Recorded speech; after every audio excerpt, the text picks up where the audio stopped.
ازيك يا ابو حميد؟ عامل ايه؟ يا باشمهندس الحمد لله نحمد الله.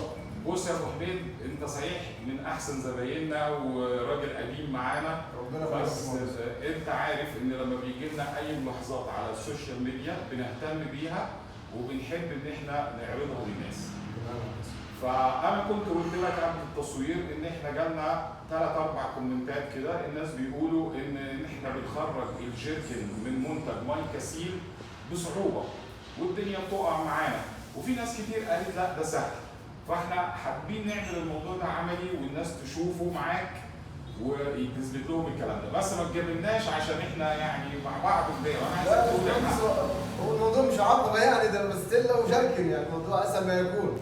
طيب هتعملوا عملي، خلي بالك عشان ما يبقاش فيه مجامله. يعني انت دلوقتي بتدبس توري الناس عملي انه سهل، تمام مش كده؟ تمام. طب يلا ورينا الشطاره بقى كده مره واثنين وثلاثه عملي. هو الموضوع سهل خالص يا باشمهندس، يعني بس والله ايه، ولا العميل هيمسك المنتج كده اهو تمام، مجرد ان هو بيقوم جاي ساحب الجركن سحبه في الثانيه طلع في ايديه خالص ولا اي مشكله اهو. تمام، عايزينها ويبدا شغل تمام. اللي بعد منه هيجي وفي حفره بقى ظهرت هنا اللي هيبتدي يحط فيها السائل. اللي هو يشغل نفسه بقى، يحط الميه ولا يحط السائل اللي هيحطه ويشتغل. ويلا مره كمان. ده التاني اهو، انا دلوقتي لسه طالع شغلي اهو بكل بساطه، ومفيش حاجه وقعت، وبرده الحفره ظهرت معانا اللي هيبتدي يحط فيها السائل بتاع العزل معاك. تاني وقت برضه اهو نفس الموضوع. تمام. بطلع الجركن وبشتغل. تمام. مفيش اي صعوبه.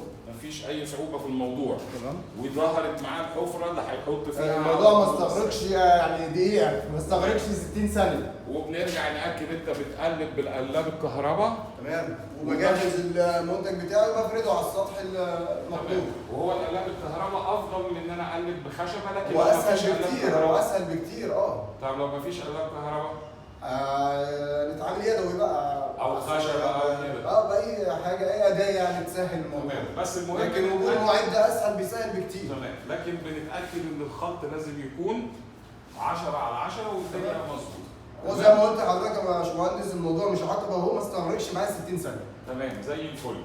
وطلعت وبقت بدل بقى ما نقعد نفضي الشكاره في البستيلا وبعدين نفضي الموضوع، حاجاتنا كلها موجوده، الجركن والبستيلا، ما علينا ان احنا بس هنقلب ونشتغل على طول. ودي ميزه معظم المنافسين ما بيقدموهاش، ان انت ممكن تروح الموقع ساعات كنت بتشتكي بتقعد تدور نص ساعه على بستيلا ضيعت وقت، انما لما حاجتك كلها جاهزه تحت ايدك ببدا الشغل على طول وتنجز اسرع. صح. تمام.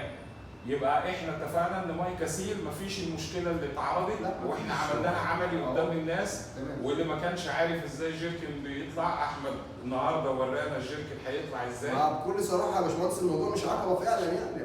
تمام خلاص، احنا كده شفناها عملي عشان بس الناس تصدق. المشكله ان ايه، انت عشان عملتها بايدك فعارف انها سهله، غيرك اللي هو ما عملهاش فاكر ان الموضوع صعب وعايز winch عشان يطلع. فانت ما شاء الله ما خدناش 3 ثواني كنا مطلعين 3 بستلات يعني. فده مش هيعطلك. لا مش هيعطل ابدا. انت بتروح شغلك كل حاجه جاهزه معاك في دقيقه واحده. تمام؟ صح. يلا شكرا يا ابو حميد.